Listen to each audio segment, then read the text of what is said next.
Hi everyone, welcome back to The Mystic in the Woods. I'm Kate, and today we are going to start the 2023 roundup videos with my standout decks, books, and kind of other witchy things. So in order to make this list, they really have stood out to me over the course of the past year. We're going to start with books because it's the smallest category.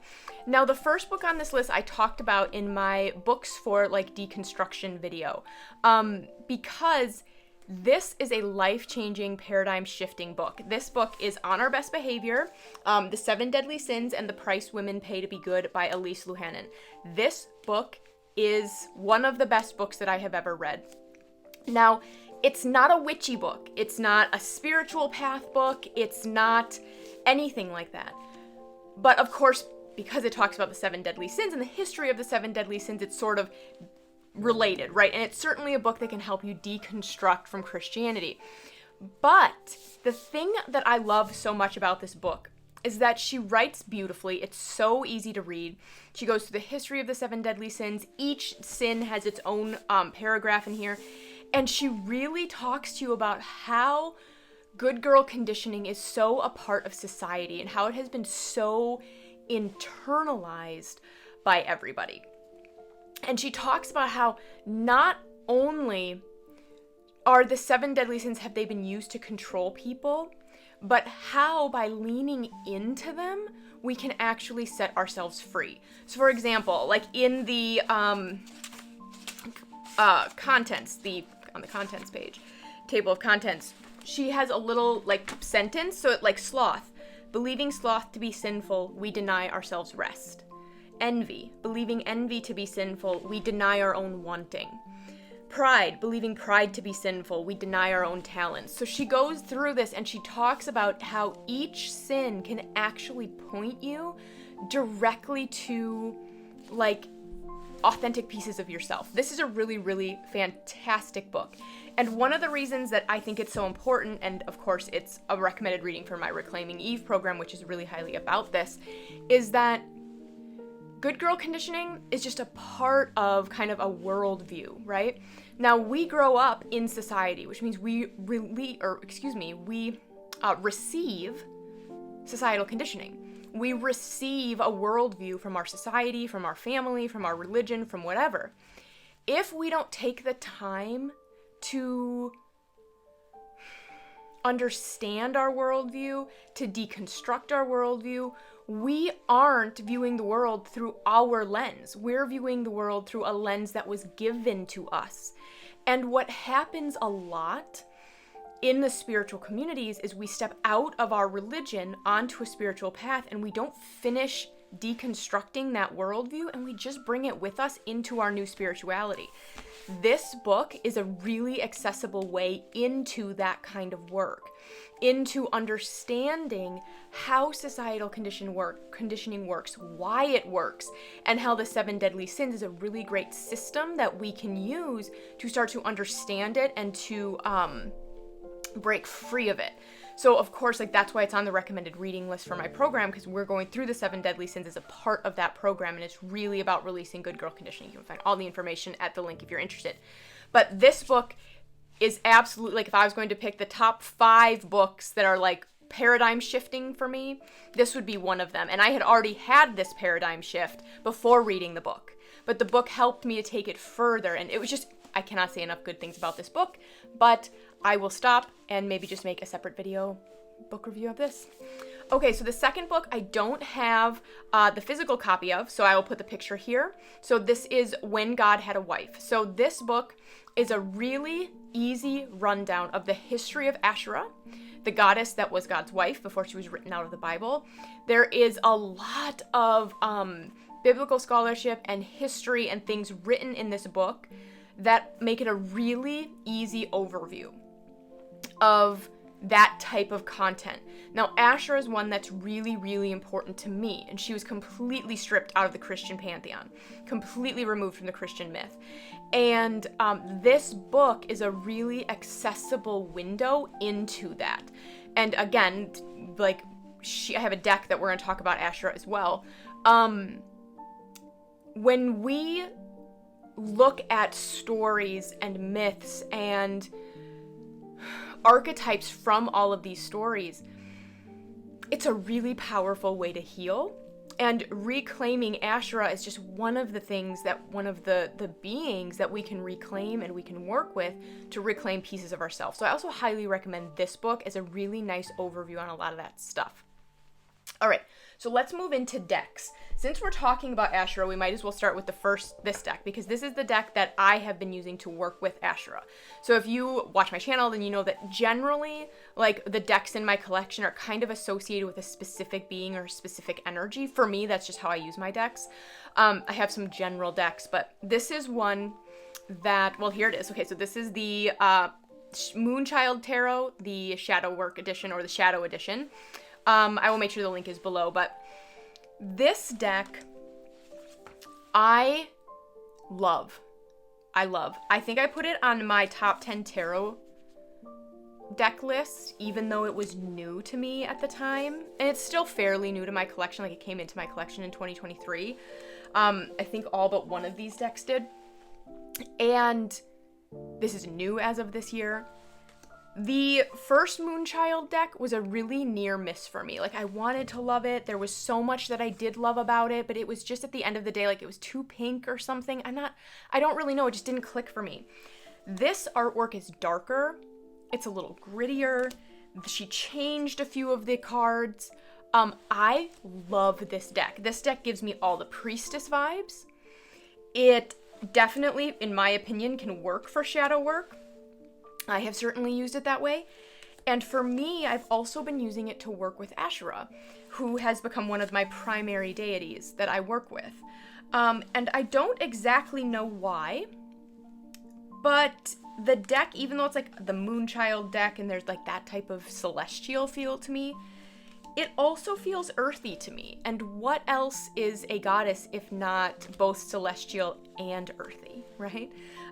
So Asherah is a moon goddess. She is a goddess of like the grove. It's like she's got a whole thing associated with her. So I have been using this deck to work with Asherah. It gives me all the priestess vibes. I love this deck. It has been an easy reader. Now and it absolutely blew me out of the water. I was hoping to love it because I almost loved the first edition of the Moonchild Tarot. I almost loved it and I just couldn't connect with it. This one I was hoping that I would like, and I love it. It has absolutely blown me out of the water. The next one is, I'm going to have to put the artist below because I can't think of the name now. The Tattered Wings Oracle, maybe. It's not in print right now, but she is, I think she'll probably do another printing. I mean, I've been on her Instagram, and she does do reprints of her decks. So I think that, if enough of us want another copy, because I spilled water on mine, we could probably get her to do another printing. Hopefully. So anyway, I will put her Instagram below. This deck came into my collection in 2022. I think it was on my deck reconnect list because I didn't work with it at all, but I did start working with it in 2023. And this deck has also blown me away. The messages in the guidebook are short, but they are potent. And it is one of those decks that doesn't always tell you what you want to hear, but it will tell you what you need to hear. And it is beautiful, and it is intuitive, but it still has the guidebook. The guidebook also gives you a meditation that you can do, which is lovely. And I have been pairing it with the Moonchild Tarot a lot as one of my primary daily draw decks the last couple of months. And I have found it to be a beautiful combination for, like, yes, it gets you into the shadow work realm, but it's not as shadowy as, say, like, Shadow of Darkness, which is not on my list, but it's sitting right here. This is very dark, very shadow work. Or the Lantern Oracle, this is for shadow work. So anyway, I think that these decks are probably both technically for shadow work. I love them. I find them very versatile, and I've been using them to daily draw a lot, to connect with Asherah, to do I probably like integration on the shadow work front as opposed to like really getting into the shadow. Now, the reason that the reason that decks like this did not make the list is because they did exactly what I expected them to. And they just don't stand out to me as much as some of these other decks on the list. All right, so the next deck on the list, and then I have two, let's see, I have a few more decks. I'm sorry, I'm very rambly today. Another standout deck is this one. This is the Magical Botanical Oracle.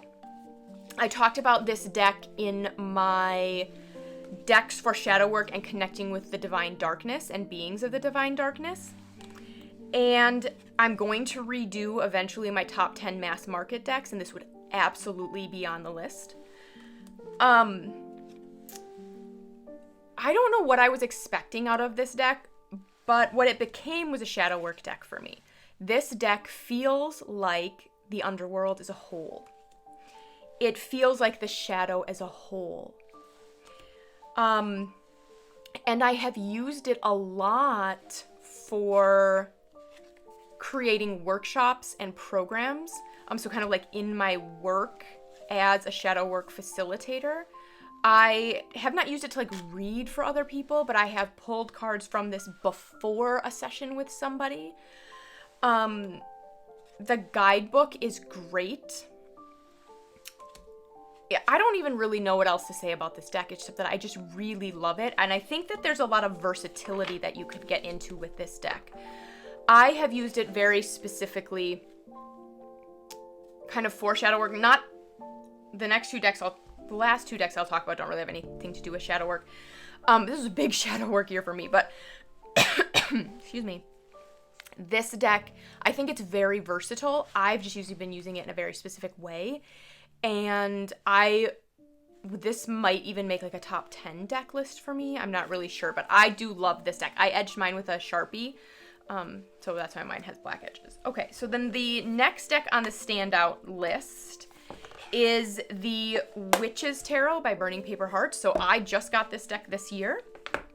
And I'm going to skip the images with nudity because I know that YouTube doesn't really like that. Anyway, this is a photography deck. So I wasn't really sure I was going to vibe with it. I considered buying it numerous times before I actually did. I think I started looking at it in 2022 and considering buying it, and then I didn't, and then I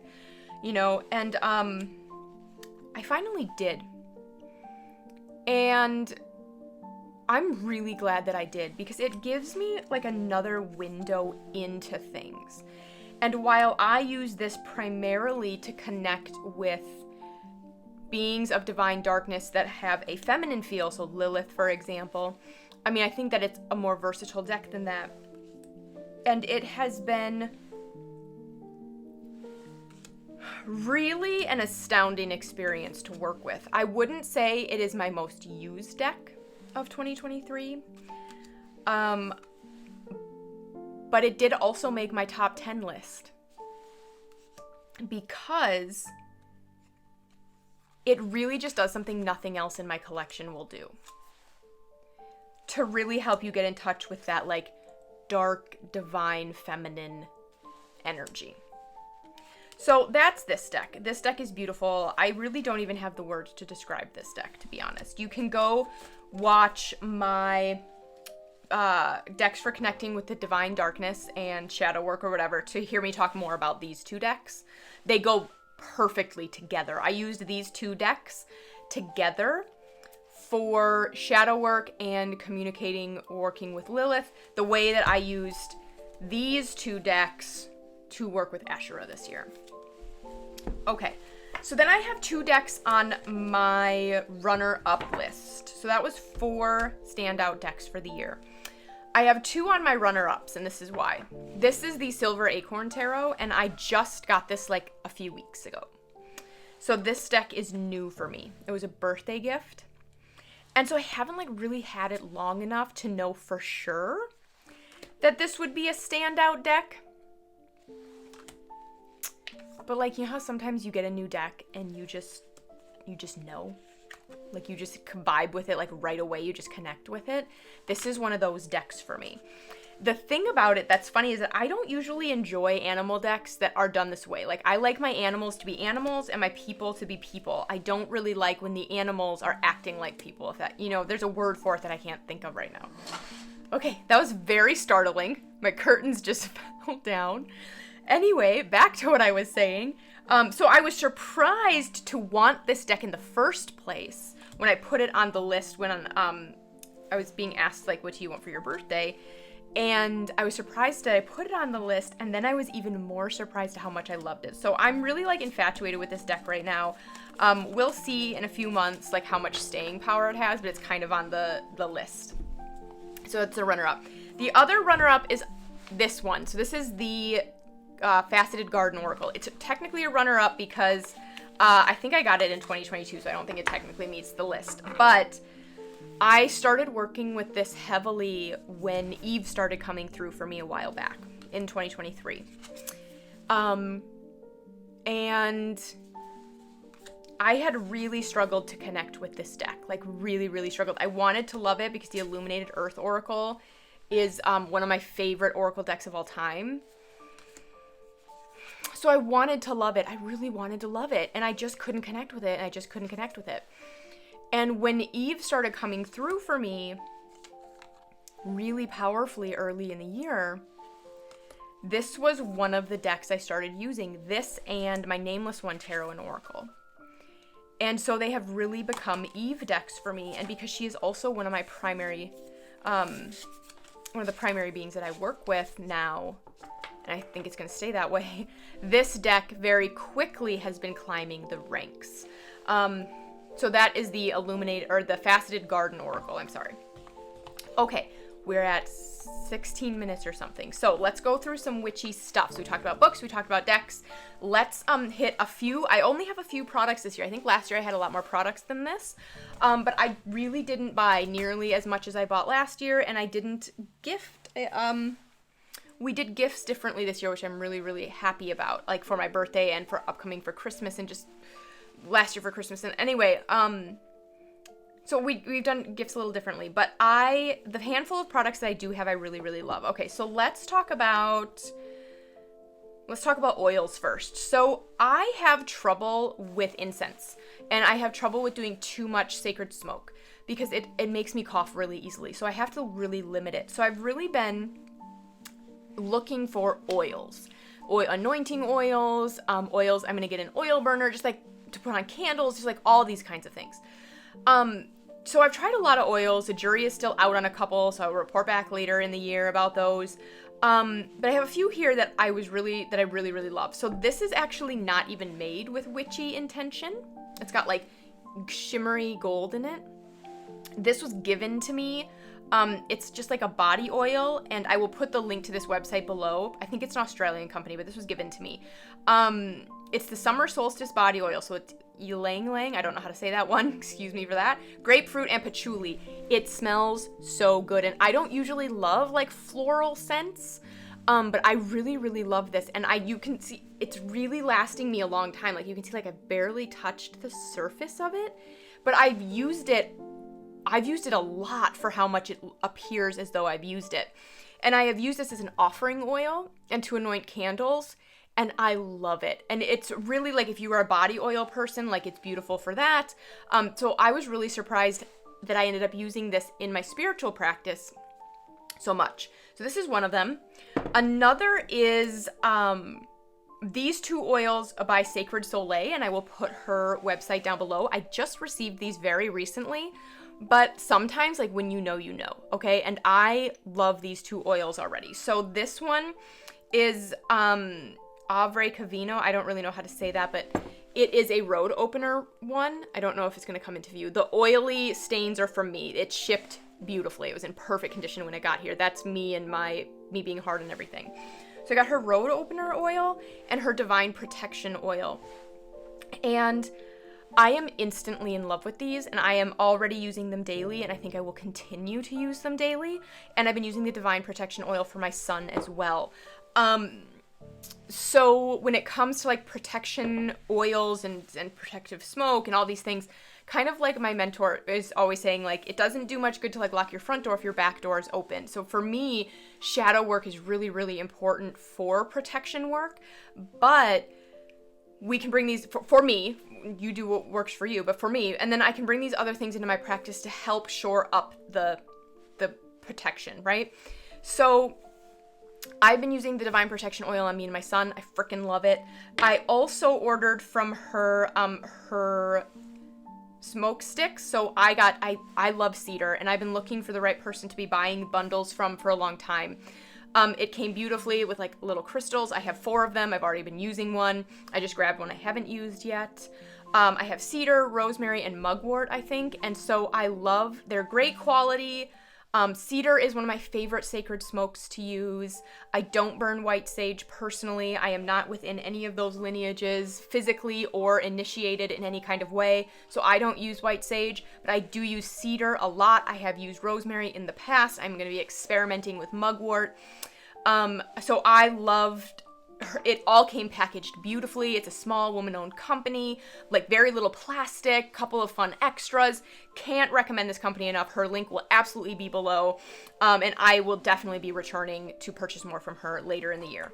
Okay, and I put the Divine Protection Oil into one of these little rollers so that, like, for my son, I can just roll it on him in the morning with our little prayer/incantation that we do, like before I send him off to daycare. And so that has been really, really beneficial. Okay, I've got 2 jewelry pieces, and let's talk about this quick. This I talked about in my 2022 roundup video. This is Lucid Candles. This is actually an oil, like candle. So you buy their oil, you fill it, it has a wick, and then it lights up like a normal candle with a normal flame. And it looks like a candle instead of an oil lamp. Now that I am another year into using this product, I used these candles constantly in 2023. I have 2 of them. I'm going to be buying more. They have sales all the time. All the time they have sales. And I am not an affiliate for any of this stuff. I just want to make that clear. But Lucid Candles has sales all the time, so you don't need to buy it full price. They have ones with designs. They have different colors. They have different shapes and sizes. And one of the reasons that I love this is because it's safer than a normal candle. I'm a mom of a toddler. I'm busy. I'm exhausted. I have a kid and pets. Open flames make me nervous for a variety of reasons. So this, you can see on their website. You can learn more on their website. It is designed so that if it were to tip over, it extinguishes. And so that makes me feel a lot safer having open flames in my home, even though I follow all the other, like, recommended don't leave it alone and all that stuff. All right, so I have 2 jewelry pieces to talk about as well. So this one is from Sea Ox Designs. This was a gift, and it's not gonna flash in this light like it should. So this is like a purple or a pink labradorite, and when the sun hits it, it turns bright pink or bright purple. And I have really loved this piece this year. This, again, all the priestess vibes coming from this. She hand makes everything, small woman-owned company, lots of great jewelry, but I was gifted this amulet by a family member, and I love it. And this lighting is not doing it justice. You see that flash of purple? So like in the sunlight, it is like bright purple, bright pink. So this is a labradorite. Then the final thing on my list, and we're gonna make it in under 25 minutes, is a pendant. I broke the chain. The chain did not come from this company. It was a separate chain that I broke, which is why I don't have it on a necklace chain right now. So this is like a wax seal stamp jewelry or whatever. I'm gonna put their link below. I got this on Etsy. It's really hard to see. This is a dragon on a shield, but they have tons and tons of these pendants, different sizes, different animals, different symbols. And so if you are looking for, you know, a amulet or something, or a talisman or anything like that, I am going to be probably purchasing another one of these with a different one later this year. Again, I broke the chain. The chain did not come from them. It was a cheap chain. But I just wanted to do a shout out for this company as well, because I really loved this necklace. I wore this daily until I broke the chain, and now I need to get a new one. So those are kind of my 2023 standout things. Couple of books, handful of decks, and just some other witchy stuff. So I hope you enjoyed this video, and I will see you in the next one. Bye.